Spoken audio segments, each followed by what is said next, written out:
ini yang menggunakan aplikasi. Iya. Asik juga sih, maksudnya memang pendekatannya kan kita kan sekarang baru banyak pakai aplikasi gitu ya, semua sebuah handphone gitu, dan dengan fitur-fitur yang ada tuh buat saya juga sangat memudahkan sebenarnya. Itu tadi sih mungkin ya kadang juga tergantung berangkat dari kita bagaimana memandang sampah ya. Bahkan kadang saya tuh ngelihatnya bukan kata sampah tapi barang yang tidak terpakai gitu. Sampah tuh kadang PORS-nya kan kotor, udah nggak bisa diapa-apain gitu.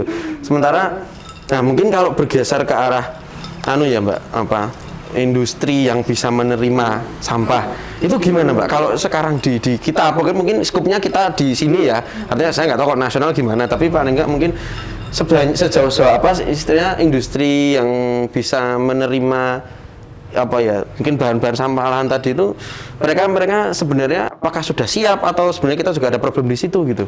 Kalau boleh dibilang industri daur ulang itu sudah cukup banyak. Ya, di Jawa itu cukup banyak ya, dan jenisnya juga variasinya lumayan banyak. Jadi gini Kak, industri daur ulang itu memang spesifik. Jadi satu mesin industri ya itu tuh hanya untuk satu jenis kalau untuk plastik. Jadi kalau PET ya PET doang, PP gitu. Ya. Jadi kayak misalnya hanya khusus untuk yang PET gitu, atau khusus yang PP, nah itu kita sudah cukup banyak kayak gitu. Nah, kan biasanya sebelumnya mereka kan harus dicacah dulu tuh, dicacah jadi pelet ya, jadi biji plastik. Kecil-kecil gitu ya. Iya, begitu. Nah, selama sejauh ini sih plastik beberapa jenis yang memang kita buka di aplikasi itu sudah tersedia semua industrinya. Nah, sudah tersedia semua industrinya. Dan kita sudah punya kontrak kerjasamanya dengan mereka. Nah, untuk kertas sebenarnya juga sudah banyak gitu ya. Kertas memang dari dulu treatmentnya sama ya, sebenarnya dibuburin, kemudian nanti didaur ulang lagi kan seperti itu. Nah, yang memang kita boleh dibilang belum tersedia itu. Kalau untuk jenis plastik itu yang jenis saset ini loh Kak. Saset? Kemasan dalamnya metalis. Iya. Jadi kayak kopinan gitu kan. Minuman saset gitu ya? Iya, betul. Jadi yang dalamnya metalis itu karena memang dia itu multi layer kan. Tadi kan udah dibilang ya, kalau mesin industri itu kan hanya jenis-jenis gitu ya per jenis. Sedangkan saset ini kan multi layer. Nah, jadi dia harus dilepas dulu untuk bisa masuk ke mesin. Dan itu susah banget ya? Melepasnya itu ya? Pirolisis kan, pakai pirolisis ini kan cukup tinggi, cukup mahal cost-nya. Belum lagi nanti bahan jadinya juga termasuk yang murah kan gitu. Nah, jadi secara hitung-hitungan bisnis juga ya? Iya, secara hitung-hitungan bisnis itu tidak menguntungkan gitu. Jadi ini untuk Indonesia sendiri kita masih kesulitan nih Kak untuk masalah yang saset ini. Rata-rata sih sistemnya masih dikreasi. Bedanya dengan didaur ulang dan dikreasi ya Kak. Kalau didaur ulang masuk mesin, masuk pabrik mesin.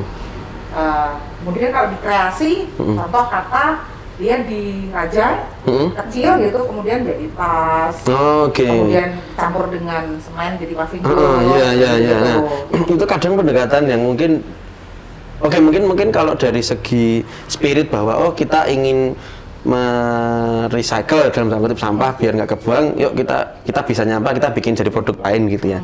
Tapi kan kadang itu penyerapannya minim banget ya Mbak ya. Plus udah dibuat siapa yang mau beli kan? Itu tuh kayaknya panjang banget gitu loh. Itu nggak terkait dengan pemasaran. Nah, boleh dibilang produk-produk kreasi daur ulang itu banyak banget maksudnya dan bagi pecinta kreasi sebenarnya itu bagus. Itu fantastis ya, maksudnya ide-ide kreatif untuk menjadikan sampah menjadi sesuatu yang bernilai ekonomis yang lebih tinggi. Minimal kan dia memperpanjang umur sampah nih, kan?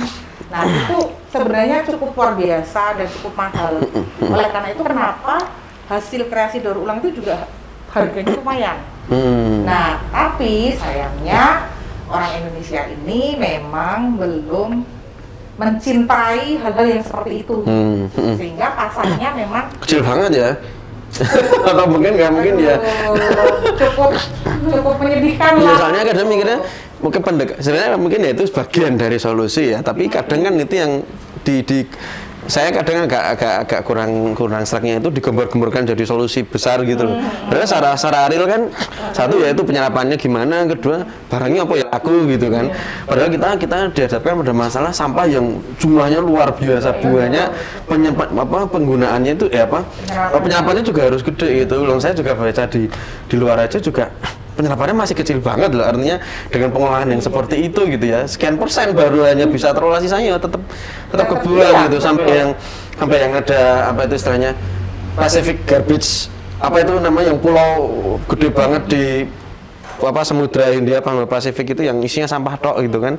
Nah itu juga sampah-sampah yang kenter ke situ juga ya dari kita juga gitu loh. Kadang kan mikirnya mungkin kalau orang nggak sampai punya insight seperti itu ya akhirnya mungkin habitnya masih sama terus ya. Artinya kadang ya mungkin kita dalam tanda kutip juga terus edukasi gitu, terus banyak ada studi ini itu, tapi kalau ya mirisnya juga kondisi dulu sampai sekarang kadang mungkin sekarang dalam tanda kutip saya lihatnya malah agak parah mungkin ya, karena kita sampahnya semakin banyak.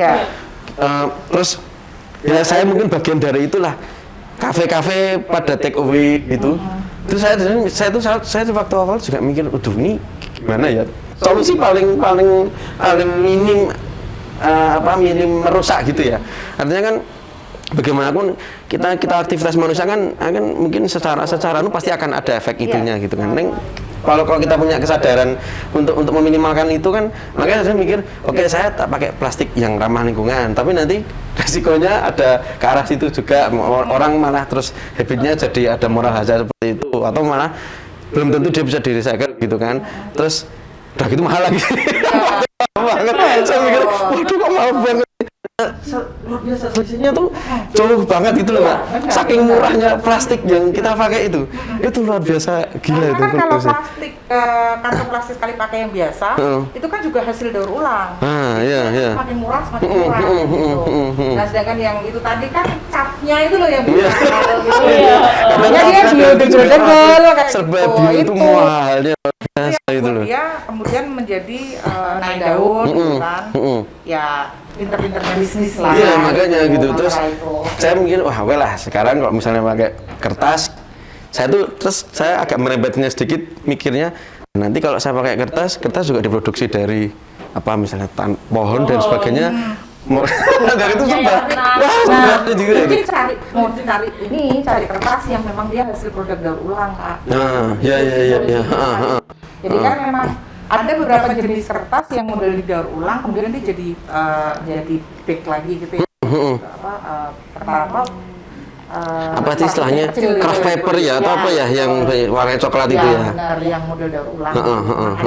Dan memang sih dari sisi harga kalau dibandingin beli plastik ya lebih mahal.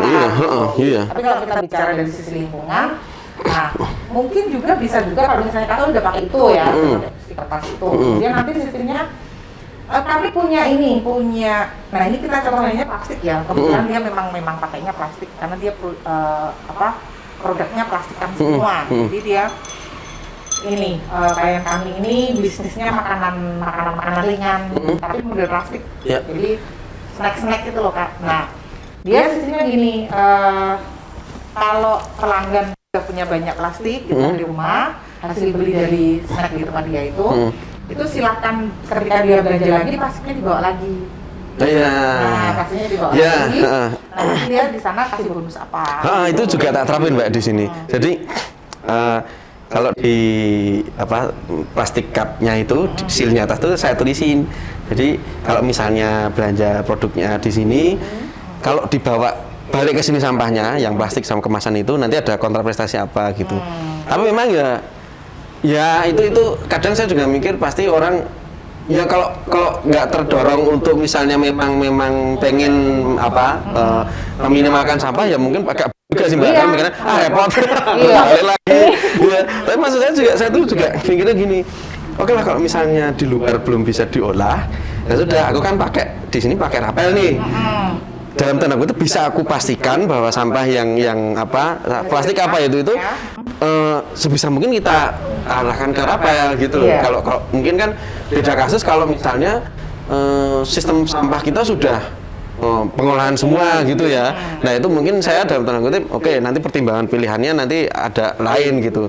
Tapi kan kalau dalam kondisi sekarang ya itu tadi sih, saya kadang pikiran-pikiran seperti itu yang bikin ya memang satu kos juga gitu. Saya pengen terapin ya namanya misal kita ada usaha atau bisnis gitu ya, hitungan kos nggak bisa kita nafikan lah gitu. Terus kedua kalau misalnya kita pengen cas ke customer, sesiap apa customer membayar lebih untuk itu gitu kan. Misalnya kalau sekarang kan beberapa trennya misalnya mungkin ada outlet apa gitu, mereka nggak plastik tapi bagnya mungkin kain atau kertas itu apa extra charge gitu kan. Mereka tidak menyediakan plastik khusus gitu. Itu mungkin kalau untuk brand-brand yang sudah kuat, sudah besar, mungkin mereka bisa ada kekuatan sendiri ya Mbak ya. Tapi kalau kita yang mungkin masih kecil, baru langkah gitu kan, baru lahir, baru proses lahir gitu kan, ya kayak gitu juga gitu. Saingannya banyak nih, kafenya banyak. Saingannya, pas di sini kena extra charge nih mahal, waduh ya, tapi juga maksudnya. Maksudnya kalau kita ada semangat itu, tapi kadang kan orang nggak tentu bisa menilai bahwa itu bagian dari campaign yang ingin kita lakukan gitu. Dan kita istilahnya ini kan kalau sampah itu kalau misalnya dari kafe gitu kan ya kita berbicara barang yang istilahnya dalam tanda kutip sampah itu mungkin mereka hanya kan kadang kalau sampahnya kafe itu kan lebih rumit ya limbah yang dihasilkan kan lebih variatif gitu loh Pak. Dan kadang karena akumulasinya luar biasa banyak, ketika dia dibuang langsung itu kan efeknya gede gitu. Nah saya jadi mikir, nah ini baru sampah yang kelihatan dulu, ada nanti sampah limbah cair yang kelihatan itu mereka itu sebenarnya regulasinya udah ada loh. Artinya kalau sesuai aturan gitu ketika mau bikin usaha apa itu regulasinya ada. Dan saya kayak misalnya tempat-tempat warung makan di samping jalan kan kita oke lah kita di Indonesia kan kita memang sangat mudah untuk bikin usaha yo. Aduh langsung buka bikin usaha beres tanpa izin apa-apa. Pakai tenda gitu ya.